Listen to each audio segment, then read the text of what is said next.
And those who have the courage and the wisdom to surrender themselves to a perfect master are the recipients of his grace. We need to have the courage and we need to have the wisdom. And before we get the wisdom, as Baba said, you try him out. You give him all the question answers. You do all the preliminary exam. Jo bhi karne ka hai, Baba, you make him go through all these things, which most of us do. But once you have decided, once you have done, and once you know, no, he is what he claims, what he says he is, then don't look here, there, because then you are simply whiling away time, simply wasting time. It is like that, bill ताले की चाबी लेके bill क्या क्या गा रहे हैं क्या what is it? घूमते मारे मारे something.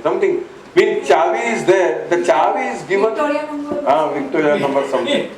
So when Baba has given us the key, we must just try to open the lock and just don't keep on going with the same key somewhere else, here, there and everywhere.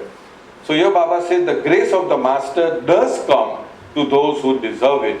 And when it comes, it enkindles in the human heart a love divine, which not only enables the aspirant to become one with God, but also to be of infinite help to others who are also struggling with their own limitations. That means once we have decided, once we have got this, it's a waste of our time to go here and there. So that he is in timelessness, but we are in time. So why should we unnecessarily waste our time? And then there is no power greater than love. Baba's succinct message, how to love God, is given on page 26 of this booklet. That we'll look into it when we come to page 26. Since this divine love can only be gotten as a grace from a God-realized Master, isn't it necessary for us to seek out a living Master now, since Meher Baba is no more in his physical body? Answer. For those who have truly connected themselves with and have genuinely surrendered to the avatar of the age, Meher Baba, there is no need for them to go searching for a living Master, for the avatar is the eternal, living, perfect Master. Meher Baba is the way and the goal. There is a difference between a God-realized Master, man-God, and the avatar, God-man, in that although the experience of infinite knowledge, power and bliss is the same for both in incarnate as well as in disincarnate states, the authority to use it lies only with the God-man, even when he is not in the physical form. God is eternal and God's grace is eternal. So, when the God-man drops his body, only the man form is dropped and God eternally remains as he always is, was and will be. When the Lord himself is our Master, one only needs to hold on to him and not run here and there in search of a Master. In fact, Baba has cautioned his lovers in this regard from time to time and has exhorted them, hold on to my Daman till the very end. Now this is a very, very important question. When the questioner says that since you need a living, perfect Master in order to get God realization, and since Meher Baba is now not in the physical form, isn't it logical and necessary for us to go in search of a living, perfect Master? That's the question. Perhaps the questioner feels that he has advanced so much on the 6th plane that it only needs a touch to go to the 7th plane. The idea is that there is a difference between perfect Master, which is man-God, and God-man. That we need to understand. Man-God means a person who has been born as a man, and through the process of obviously reincarnation and involution means treading the inner spiritual path, he has achieved what is known as God realization. He has become one with God, and becoming one with God means he is now experiencing infinite knowledge, infinite power and infinite bliss. And if he is a perfect Master, obviously he has come down the 7 planes of consciousness and he is doing immense good work for humanity and for all of creation. That is man God or Kutub or perfect master or Sadguru. That is one. Once the Sadguru or Kutub or perfect master or man God leaves his physical body, there is a chapter called Four Journeys of God. That means when he goes on to the fourth journey, he leaves his physical body, he lives in the beyond state of God, eternally enjoying infinite knowledge, infinite power, and infinite bliss. But he cannot do anything for anybody in the gross world, because for him the gross world now does not exist. So in my understanding, anybody claiming to be an incarnation of a perfect master is, in my understanding, either deluded, the person is deluded, or he is a hypocrite, he is telling a lie. Right? Because perfect masters do not reincarnate. They cannot reincarnate because they have already achieved the goal of life. So there's no point in that coming. Number one. Number two, the others is the God-man. The God-man is the same as the Rasul Khuda, as the Christ, as the Buddha, as Meher Baba status. The Rasul Khuda or the Christ or the God-man does not have to go through the involutionary process of the 7 planes of consciousness. He is already fully God, coming down as God, but with a packaging. He's packaged. He's bundled up with veil. That veil has been put on by the 5 perfect masters, and at the appropriate time, one of the 5 perfect masters remove the veil, and the experience of the God-man is that I am that. So so one is the ascending journey from down to up, the other is the descending journey from up to down. And when he experiences infinite knowledge, infinite power and infinite bliss, then it is the same as what the Sadguru or the Kutub or the perfect master experiences. Because in infinity there cannot be degrees. If there are degrees, then it is not infinite. So it is all the same. But the difference is that while in incarnate form, that means in the physical form, as long as they have the physical body, the infinite knowledge, power and bliss is the same of the Sadguru or the perfect master and the avatar, the same, right? In this incarnate form, the Sadguru or the perfect masters cannot use that power, but the God-man or the avatar can use it even when he is not in the physical body. Am I making any sense? So it is like a general manager of a company or a CEO of a company, Mr. A, his power is there to do everything that he wants to do as long as he is sitting in that chamber of CEO. After he leaves, retires, there's another CEO who has come, right? So although he has the knowledge of everything working about the company, everything, he cannot use that knowledge in, let us say, importing some material or employing somebody or dismissing somebody or doing anything about that company, although he has the knowledge.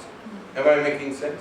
The new CEO, the new Sadguru who has come in that place takes all the decisions and responsibilities, although you may have applied to A, who was then the CEO, and now he has retired, the answer would be coming to you from B. Am I making sense? So although you may pray to a Sadguru or a perfect master who is what we call as dead and gone, they are never dead, they are most alive. But although I may go to the mazar, to the dargah, to the samadhi of a perfect master, let's say Shirdi Sai Baba, and pray, Shirdi Sai Baba does not do anything for you.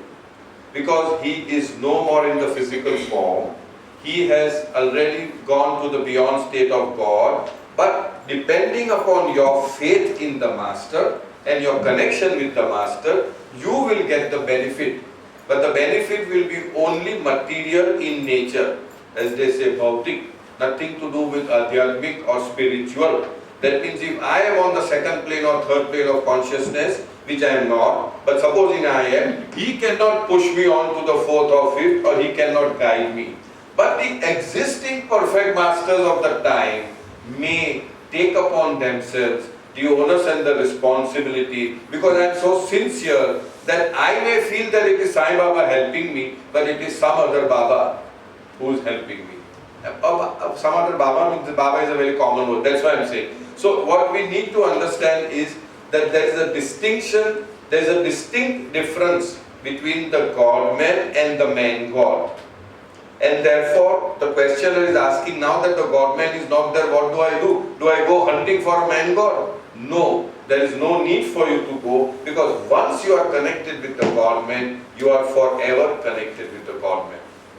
That is important. That is very, very important. And the other thing is, in reality, you can never, in my understanding, you can never find a master. It is always the master who finds you. And in order that you are found, all you need to do is to prepare yourself in such a way that you are deserving for the master to come to you. So our job is only to prepare ourselves. There have been so many cases, if you read Baba's literature in depth, where a person has been praying to Baba, and Baba had a certain plan to go here, and all of a sudden Baba says, no, stop this, we'll go here, and he goes and meets somebody in a poor jhopdi or something like that, and Baba says that his calling was so powerful that I had to leave my agenda, I had to leave my work and go. So who is finding who? He did not come running after the master, master came to him. So there is, in my understanding, no need for anybody to run after any master, more particularly after coming in contact with the Sahib-e-Zaman, with the highest of the high. There is no need for us to go anywhere else. Why we keep saying it? Not out of jealousy or not out of making this into a cult, but in my understanding, it is sheer waste of time. We are wasting time in that. We can never get anything. Once we are connected with the master, we can only get it from him. I had said this story before, I repeat for some new people. There was a darshan program happening, and in that program Baba was giving darshan, everybody was coming and going and bowing down to him. And along with Baba, there was another person who was highly spiritually advanced soul. And he was known to be giving boon to everybody. Nokri, chokri, tokri, whatever, he used to give everybody. And Baba in fact told that he's like my son, he's very great, he's very good, he's very highly spiritually advanced, and he's known for giving boons like creating miracles and stuff like that. But you all who are now with me, you have no reason, no need to go to him.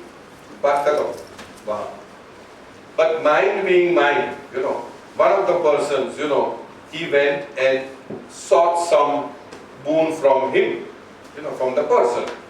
And Baba being Baba, one of the shrewdest of the shrewd, he would point out anybody from anywhere in the distance and say, he would start the topic like, how are you, why did you sleep well, did you pass motion properly, and all that he would ask, what did you eat? And so that Baba caught that person and started asking questions about him. And जैसे हम लोग बोलते हैं गली में लिया उसको धीरे so what were you doing yesterday, then yesterday afternoon and at this time. So he got caught that around that time he was with this man asking for whatever he was asking. And the moment that man said that Baba, yes, I was with Parana, Baba's face turned very red with anger, and Baba said, why did you go? Why did you do this against my order? I asked you not to do it. Why did you go? And that chap thought that he was very intelligent. So he told Baba, Baba, baat aisi hai na, that this was such a small thing that I was asking. And I thought, why should I disturb you for such a small thing? It is such a mundane, very small thing. So मैंने सोचा यहीं से ले लेते छोटी बात. Such a small thing, why should I bother you and disturb you for such a small thing? So I thought I'll just ask him and finish it off over here. And then Baba uttered a very profound statement. Baba said, even that he cannot give you unless I permit. Even that he cannot give you unless I permit him to give you. In other words, once you are connected with the avatar, everything goes via him. He has to sanction, he has to grant, he has to do it. It's very, very important to understand that. And Baba has said this, that in this time and age, since he is the head of the spiritual hierarchy, any prayer that anybody does to any deity, any god, anybody, ultimately it comes to me and I have to dispense whatever I need to do. Of course, you would not do it, you would not know it, because for you it will be like you prayed to Krishna and you got this boon, and fine. But ultimately, who is Krishna? I was Krishna, I am Krishna. So ultimately it has to come to me only because I am heading the spiritual hierarchy of this time. So when we are fortunate to have the friendship, and this is actually nothing but a friendship with the Lord, it's not that he is sitting like ekdam, he's like a friend, he's like a father. So Baba has said this, when you have cultivated a friendship, when you have got a friendship with the Lord himself, why do you, run after these darbaris and gatekeepers and all this? There's no need for you to go. And there have been, we can always have another session, numerous stories where once having come to Baba, they have gone back to their earlier masters, and those masters were genuine masters, real masters, and they would point blank say, Abhi mere paas aane ki zarorat nahi. Now you don't have to come to me. Now I already put you to where you should be, you just be there. So many cases, we can have a separate session for that, where authentic cases, and from the horse's mouth, as one may say, they have said to me that this is what my experience is, that I used to go, and after meeting Baba, when I went, then abhi aapka kaam yahan nahi, there's no need for you to come. So it's like that. So coming back to our question. Cyrus, Yes. if those people, the masters, have shown them the right path, Baba, why don't they themselves choose Baba? Why don't they? They don't follow. Yeah. When, like you said, Correct. Baba lovers have gone back to their master. Yes. And the masters have said, you Yes. are the right. Yes. They themselves. So how do we know that they are not followers? They are. There are many. Like we are very show pots, that we run every now and then to say Samadhi or something. They may not need to go. They have a different connection. They have a totally different connection. Now, since we are talking about connection, I'm sorry, but if I'm digressing, Farzin, do I have your permission to? Because she said, she said, then why don't those people, I said they know, but they don't go the way we go. And as I may have said this story here or many times, I don't know. By the name I can always say, there was one Mr. Sharma who used to come to our center.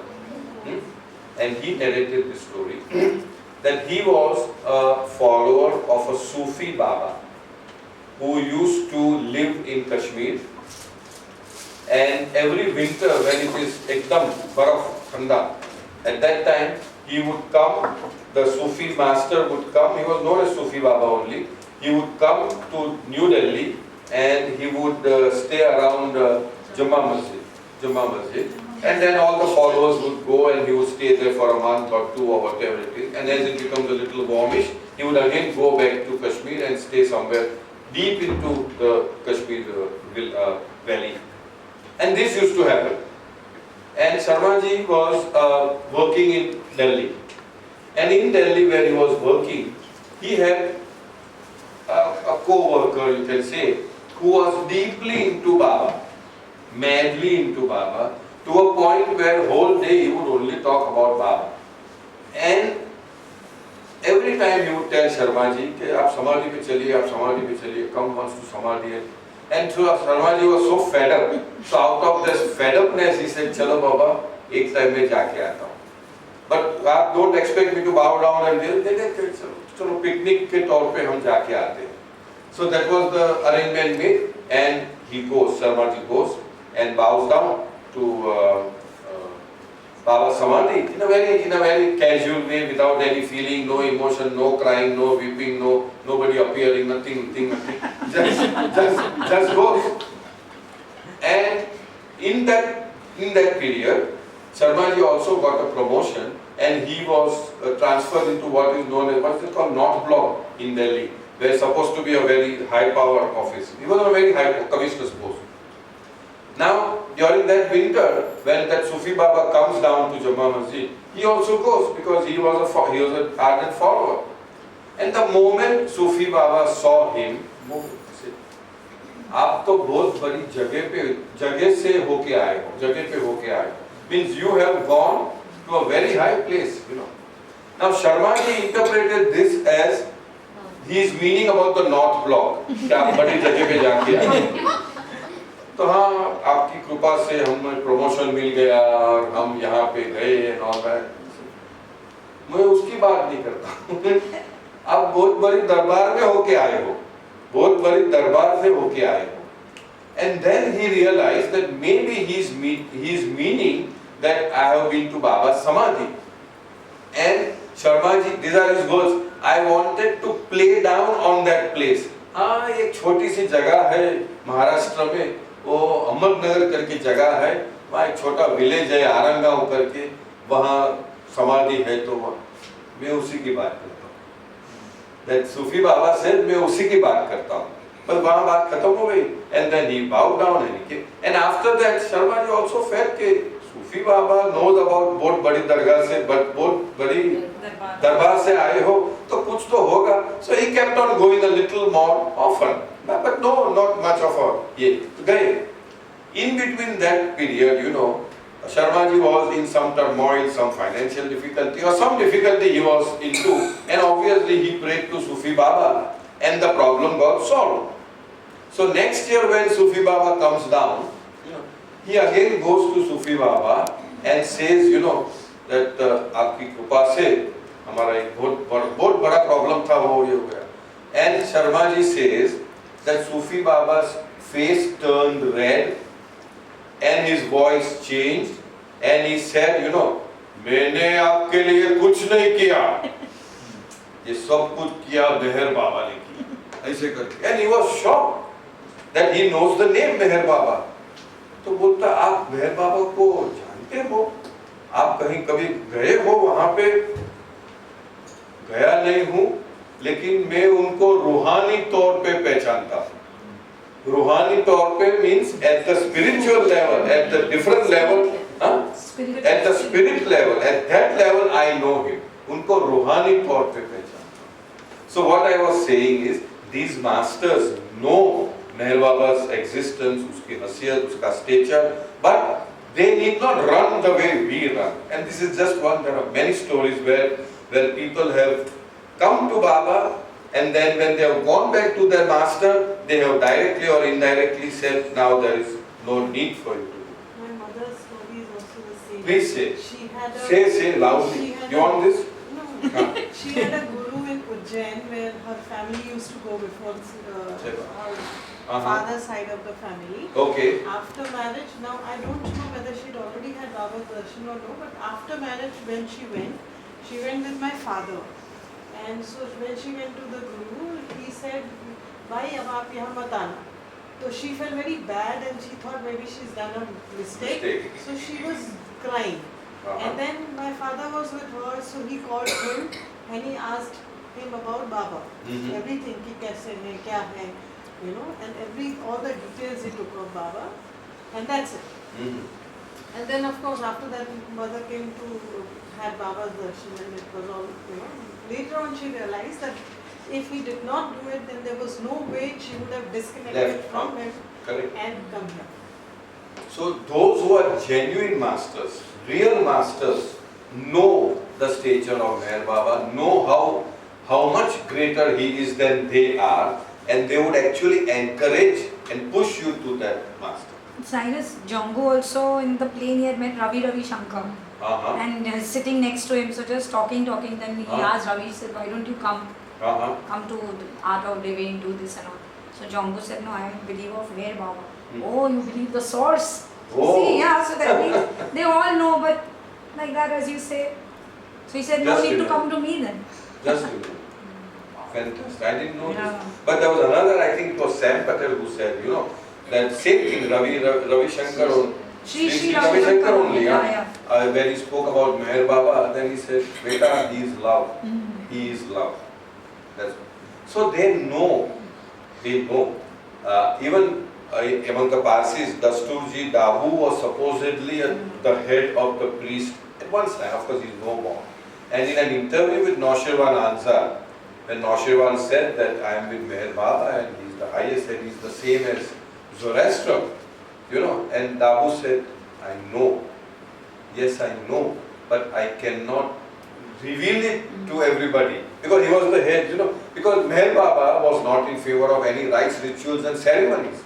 And the so-called Dasturs are supposed to take care of their clan, of the what we call it, what are they called, whatever. The Dasturjis, the moment he says that, okay, Meher Baba is the same as Zarathustra, and that he doesn't put his stamp on any kinds of rites, rituals and ceremonies, what will happen of the clan who are surviving on these ceremonies and rituals?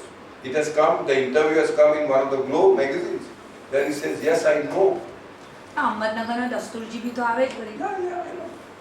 Even another interview, I think with Rama Rao, it had come in Globe, where Rama Rao met Mother Teresa. And she also, of course, the words used are, yes, I know, he is Christ-like. She did not say Christ, he is Christ-like. So there are such solid, authentic, what in legal terms we call it conclusive evidences. But then as we all know that it is Baba's time and we feel, at least I feel, that Baba is actually holding the reins, like Ghode ko jane, he's holding it, that now is not the time for everybody to know. He's just holding it. The day he releases it, it will be like. There was a message in one of the books, The Treasures. I don't remember the exact word where he's written that the time will come when it will all be done in the marketplace, but this is not the time. This is not the time. He's holding it. There's another story about Muktanand Swami, I think I've said it, but I won't say it now, we are digressing. No, say. No, say.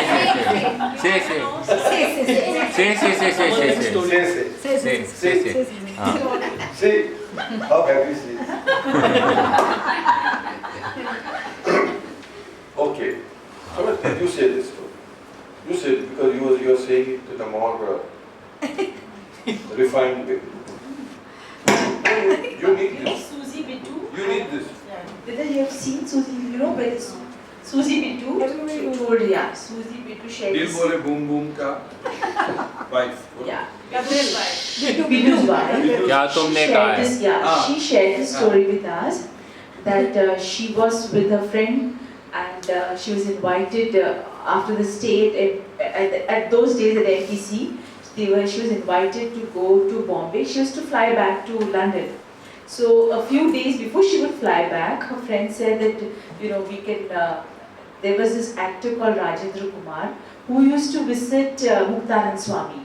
So they were to be hosted at Rajendra Kumar's home, and from there to go to Muktanand Swami's place. So after they go there, that's when she realizes this whole. Muktanand Swami was the disciple of Nityanand Swami, whose photographs you see in one of the several of the South Indian hotels. OTP hotels. So when she gets to know they got to go to Vajreshwari there, that side, Ganeshpuri, sorry. She says, no, I don't want to come because I'm into Meher Baba and Baba will not like it. But then they all tell, no, doesn't matter you come, you don't have to bow down to him. So she says, yes, I will not do that. So when they are going to Ganeshpuri, and when the moment they reach there, Muktanand Swami is coming out and receiving them, and she receives them, and when it's her turn, she says, I'm from Meher Baba. So much as to say, I'm not going to bow down to you or get into all those rituals. So he smiles, she says, she smiles like this and says, my Guru is with Meher Baba. My Guru Nityanand Swami is also with Meher Baba. So she feels very comfortable. Now they have a day stay there, and they got to come the next day, and from there she's got to come to Bombay, and then she has to fly back. And her husband also, Bitu is also there. But she says suddenly at night she took so ill that she was vomiting, she had fever, she had motions, she was, she just couldn't travel. So the rest of the group proceed for Bombay, telling that, you stay, get better, and then come. And then she said that those years, it was very compulsory that the first day of school had to be attended. So it was very mandatory. So Bindu says that you stay and I'll go. So she stays, and then suddenly it strikes her that Baba always wanted that after visiting Mehrabad that you should go straight. She gets a very strong feeling that they leave for London, and she gets a very strong feeling like come to Mehrabad. And so she hires a taxi, a private car, and she says that the moment she entered the taxi for going to Mehrabad, her fever vanished, her, the gur vanished, vomiting, everything just vanished, and she went straight to Mehrabad, bowed down at Baba's Samadhi, and immediately the second feeling was that try to get the. In those days it was very difficult to get the tickets just like that. You can't get a flight ticket. But she said everything was so smooth flowing. She got the ticket and she boarded the plane the next day and she went back home. And then she says, and we were there, this was narrated in Sun and Sam Hotel by one of the programs were held. But she said that one of Baba's important wish, you may say, is that after bowing down to Baba's Samadhi, go back straight home. Do not go anywhere else, because if you do that, you fritter away what Baba has given you. You are just wasting it and throwing it here, there, and you're scattering it here and there. And therefore, she felt that she scattered it in the Ganesh Puri ashram, and therefore Baba said, come back and take your khajana and then go back home. So that's why she came back and she went there. So this was one of Baba's wishes, many there are wishes. One of them was that after coming to Baba and bowing down to Baba, of course if you are like en route to something, then of course you need to stay on in a hotel. That's a different story. And the same thing Baba would say even to the Westerners, that if you come from America, Australia, England, Europe, wherever it is, that you do what your sightseeing, your gallivanting, your business, your whatever you do on friends, so meeting here, there, do everything. But once you come to Mehrabad or once you come to Pune and had Baba's darshan, go back straight home. One of the exceptions that I remember Baba telling specifically to IVO dues is to go to Delhi, fly to Delhi, and from Delhi now you go to your place. And that was the time about, I think, to the Chinese aggression in 1962 or 63 or something. Maybe for some of Baba's work, because IVO Deuce was the head of the Sufi order, she was a Murshida, an illumined soul in a way. So maybe Baba was doing some work through her, maybe. So that was one exception that I know of where Baba specifically said, don't go back straight home, go to Delhi, stay for a day or stay sometime. And then no specific work was given, said just stay in that particular capital city and then fly back home. It's like that. But is there any reason for going back home, or no reason was given? No, I told you, no. So that when whatever you have gained at the Samadhi, you take back home instead of frittering it away here, there, everywhere. It doesn't mean that you don't stop and eat your vada pav in between, doesn't mean that. But why didn't we all do that? Or for the night if you're in transit. You have to. That is not what is meant. Cyrus, with me actually what happened, I wanted to go and see Sai Baba's mandir, I'd never gone.